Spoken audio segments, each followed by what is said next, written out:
Hi, it's Gwendolyn at Lifestyle Sew. Thank you for all the Facebook girls and guys that have joined us. That's incredible. We're starting to grow now, and obviously you get the first dibs of when I decide I'm going to do things. So that's always good to know. It'll give you an opportunity to either get patterns or sort yourselves out in your equipment that you need. So thanks for following me, because I really do appreciate it. I appreciate all the subscribers that that is, wow, you know, thank you so much for subscribing to me. I really can't do it without you, because it's only you watching makes me want to do more. And so please add to the comments on our subscribing, even our Facebook group. When you're watching, have a look at the comments. You join in with the comments if you feel like something, because if I get feedback on the pattern or what's this, then I can then alter some things or think, oh, okay, next time we'll do something else. Or, you know, I don't know unless you say. I'm sort of like just doing things that, obviously I'm going to sew things that work for me. Otherwise I'm making something I can't wear. But we can adapt patterns and do things if you need to know something. So next time I think, oh, I need to be more clear of putting the armhole in and that. But today we're going to do a commercial pattern, one of the big four, as they say.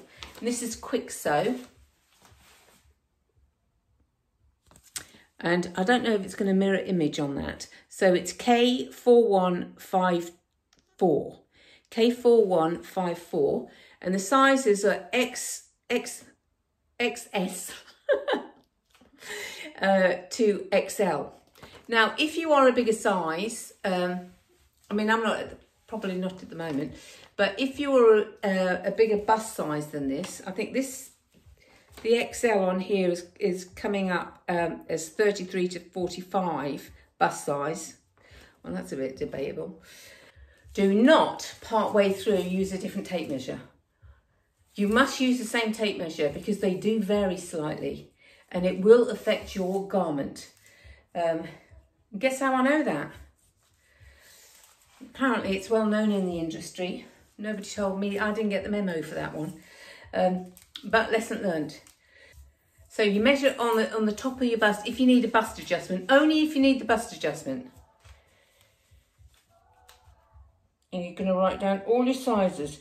Now you want it quite firm, because it's, you know, that's that. And then you want to measure your waist measurement. Now, if you find it difficult to do your waist measurement, get a piece of elastic, tie a knot in it, slip it up, wiggle down, and eventually it will come to your waist measurement. You know, you click it, it will naturally start moving about like that with your elastic. Eventually it will come to your natural waist measurement. Sometimes it's a bit difficult to find when you're, you know, if you're fuller at the sides. But now I can find my waist measurement. So I'm high-waisted, so this is what I like about this pattern. So I want a little bit of room in my waist measurement, so I can tip that down. I'll go back a bit rather. See, it's firm, but I've got just a little bit of room. And that's what I want to put. Measurement. Now, hip measurement is always a bit odd to do it, because, you know, if you're like me, I've got like a flat bottom, and I've got quite slim legs. But put your legs together, not squeeze them tight, just put them together. Come across the full part of your bottom.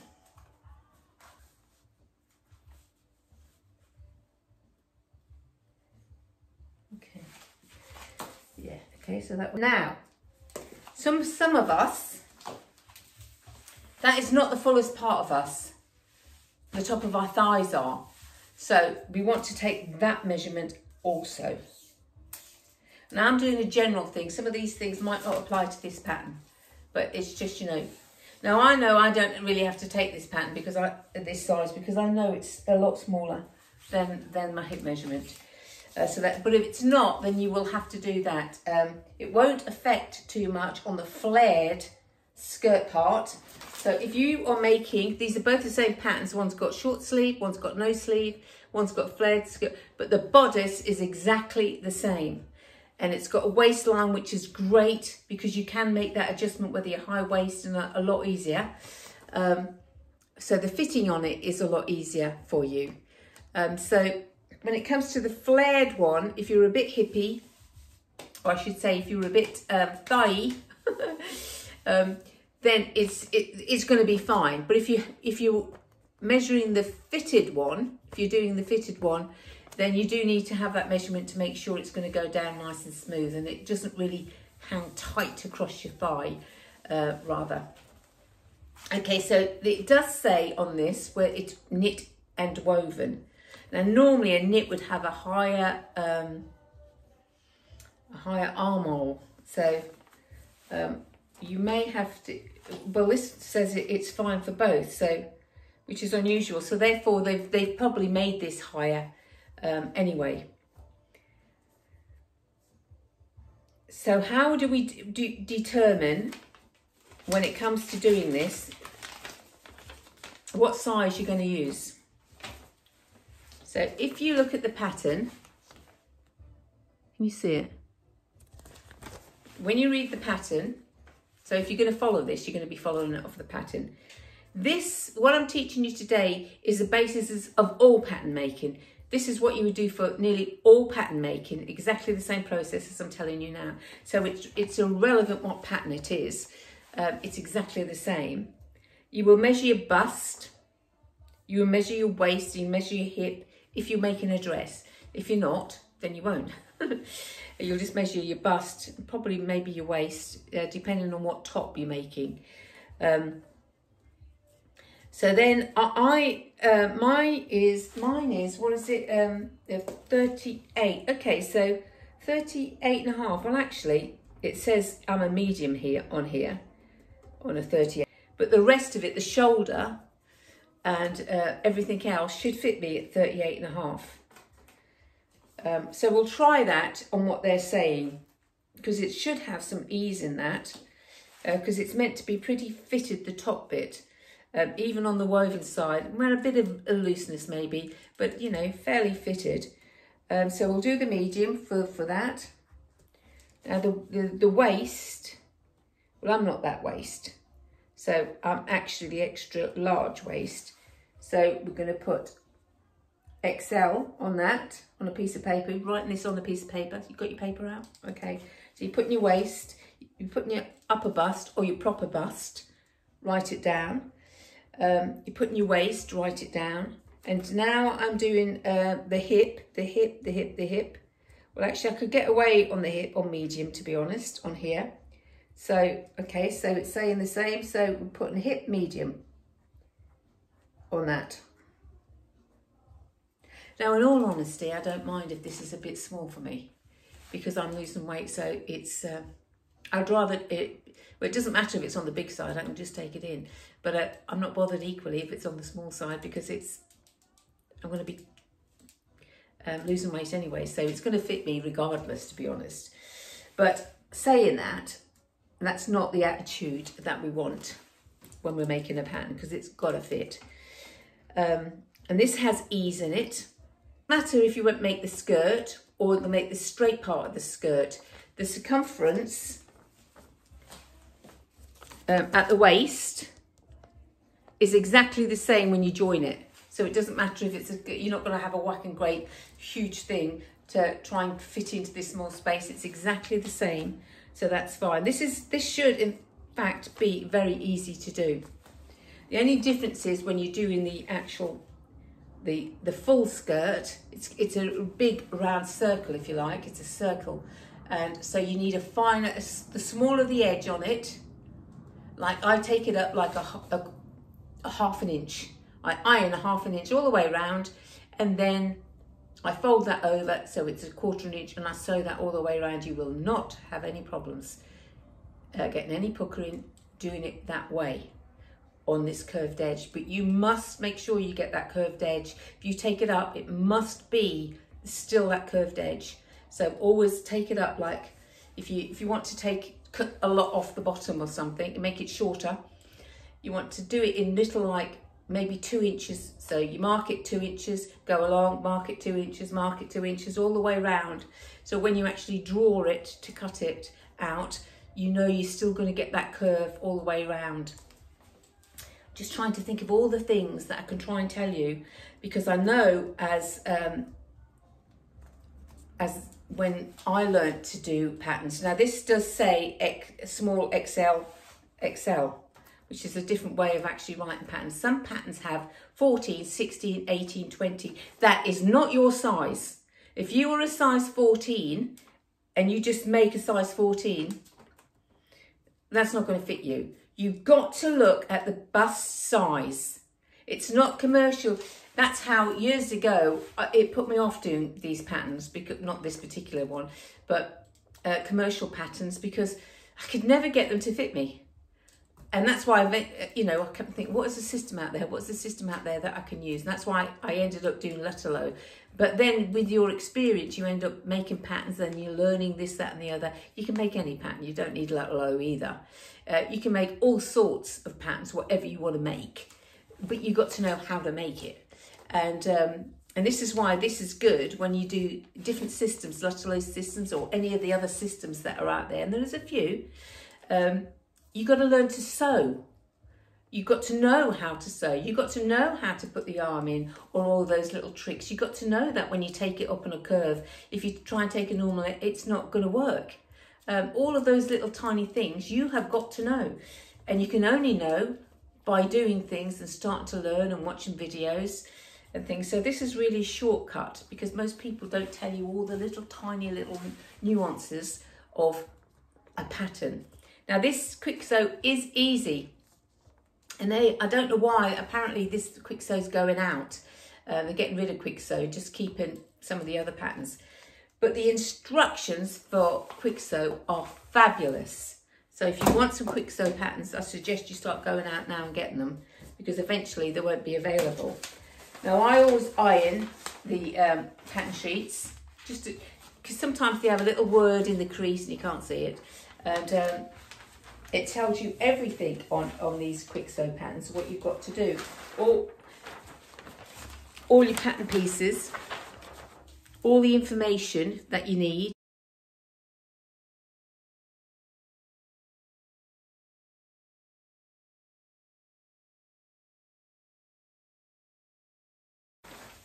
But more importantly, the instructions are very easy to follow. And this is a real good one to follow. Now, the other most important thing you need to do, and do not under any circumstances skip this step, you need to iron your pattern pieces. Now what we're trying, let me get the smaller one out. What we're trying to achieve, my iron's not that hot, but what we're trying to achieve is to get rid of any little tiny creases that's in there. And if you iron it and you actually iron a crease in, which you always do, you just pull the pattern piece and push it iron and it will release. They iron beautifully, they iron fine. If you've still got crease marks, well, not crease marks, but fold marks in, but it's not a crease, and that's fine.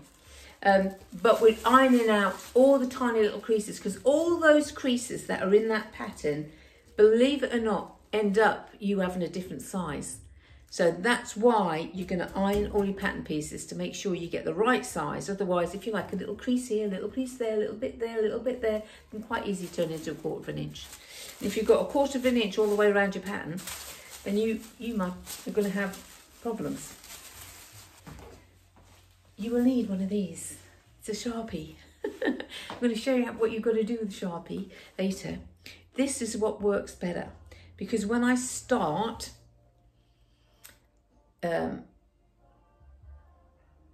putting my markings in, it will go through to, I've got my patternese.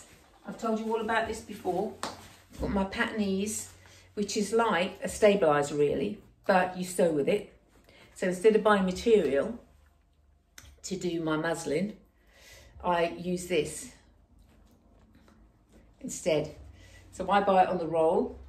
And so when you put your pattern on, on this and you want to mark your darts or all your notches and everything, all you literally do is get your Sharpie and point that, and it will go through to your material that you're using, or this. You don't have to use this, of course, you can use anything you like, but you are going to make alterations on it. So sometimes you can use material, make a few tweaks, alterations, and it's a wearable muslin, and that's fine. I've never had that really, because I need to have a bust adjustment and there. So now we know we're on a medium. Oh, look, this is all curvy. So let's find that. Let's make sure you find the right line. So you go down there,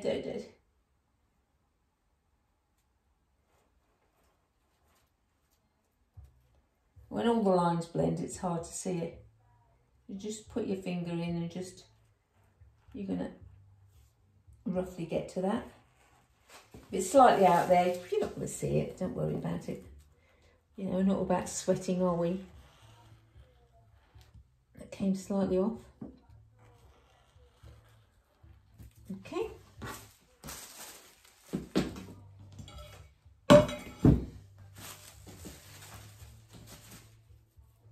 Medium, let's find the holes for that.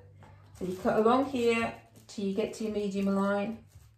Don't worry about notches at the moment.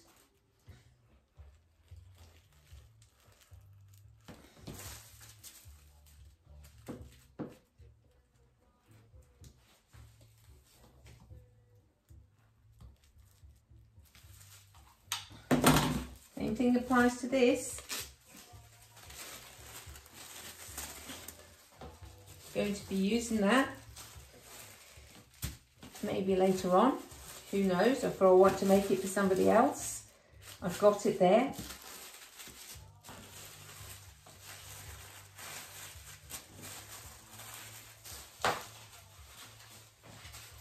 I know lots of people throw, oh, I'll do that, I'll buy another pattern. Sometimes you can't buy the other pattern. Sometimes the pattern is not there to buy.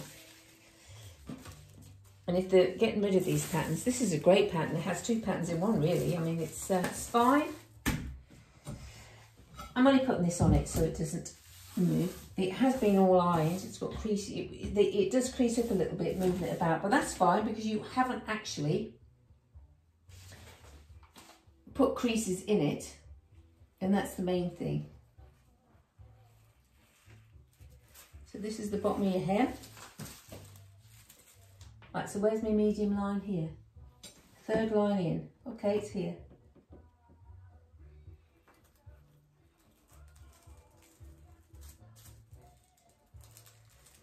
Now it has an adjustment line here, so you can make it short or not.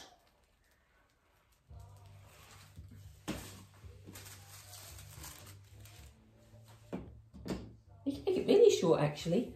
Look at that. That's quite short.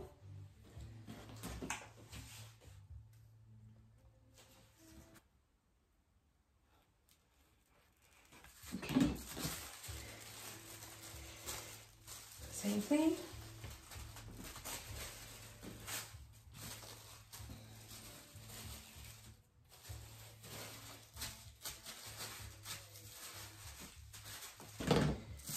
And which is our ties.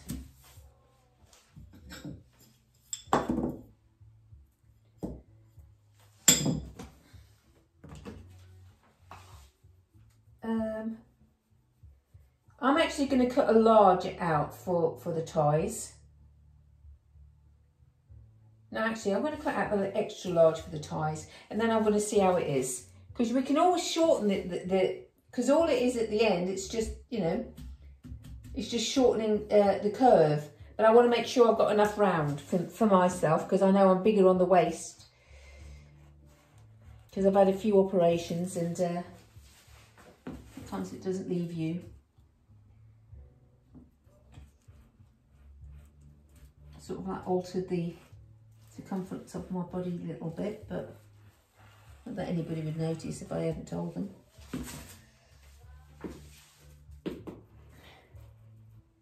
But I think when it comes to ties, they're the easiest thing to adjust as you put them around your body. So you can always put this patterning bit back over.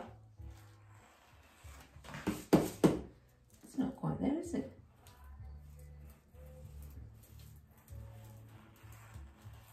There we go, that's more.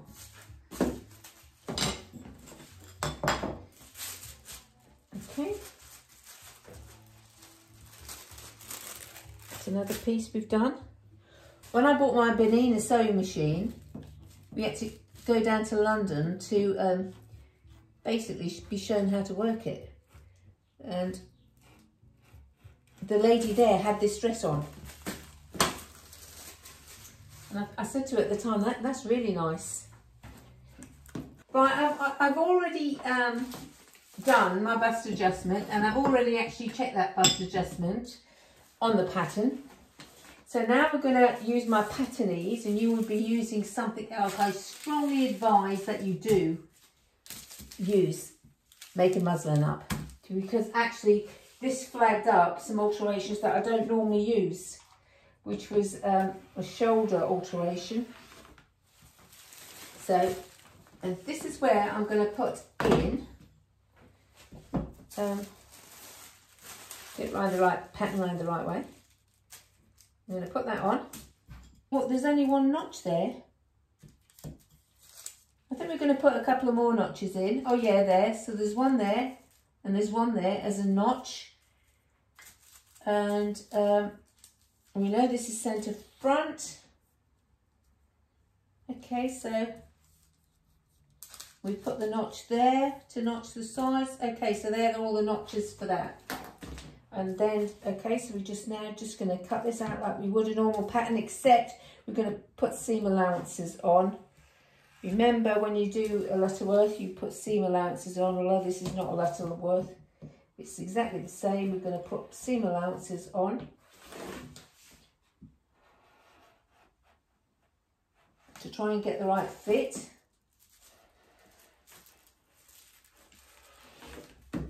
I should have put a piece of paper in there, but I know that that's, you don't have to worry about that. You just do it like that, really. It's not, it's curved, but this is, we're only fitting the bodice at this stage. They're saying that I should curve that just in case I am going to do it at some other stage.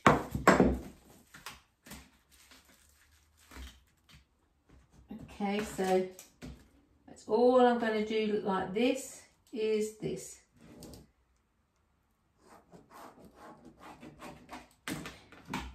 So when I'm curving it round, there you go.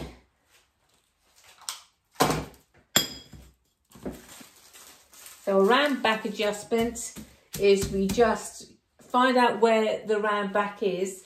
Mine's through posture, bending over, doing accounts all the time. So mine's quite high up, so I need about 2 inches. So just have a look in the mirror to see where it's at. So there's no point putting it up here if your back curves here. So try and see where your back curves, and then put an adjustment in. Sometimes it's too much, sometimes it's too less. You might have to readjust it, but you do that. But that then threw out my neckline, because now if you follow the curve round and you sew this out like that, you'll get it like a hump there, and if it's in the wrong place, it's wrong. So what I do is I do a neck adjustment. So whatever I put in here, I take out on the neck. So I slit it to the side and just cross it over, and then I'm doing a straight line up here. So that neck line has not altered one iota. So this goes on the fold as well, because you know we're going to sew. So you ordinarily, look, it goes off the fold. I don't have to worry about that because I've already accounted for that. Until you're actually, when you've done your adjustments, you'll see whether you need a little bit of a neck adjustment, or a round back adjustment, or a bust adjustment, whatever it is. You do all of those first, because you cannot do those after the effect. Maybe a shoulder adjustment, you could cut a little bit off. He's just woken up, as you can see. He just comes out for the camera. Just say hello. Say hello to everybody. Come on, say hello. Say hello. On cue. As soon as you start camera, he's out. You have a nice sleep? Did you have a nice sleep? Let me have a look at your eyes. Come on, we've got a little bit of sleep in your eyes. There we go. There we go. Good boy. So we've got a neck facing. And we've got a back facing. So you've done those facings before, actually. You've got your armhole. You've got your front of your skirt, your back of your skirt. You've got your tie. And you've got your back and your front of your bodice that has any amendments that you need to have before you start cutting out. You must read that pattern back to front, where you're going to sew, and never mind you just following me blindly.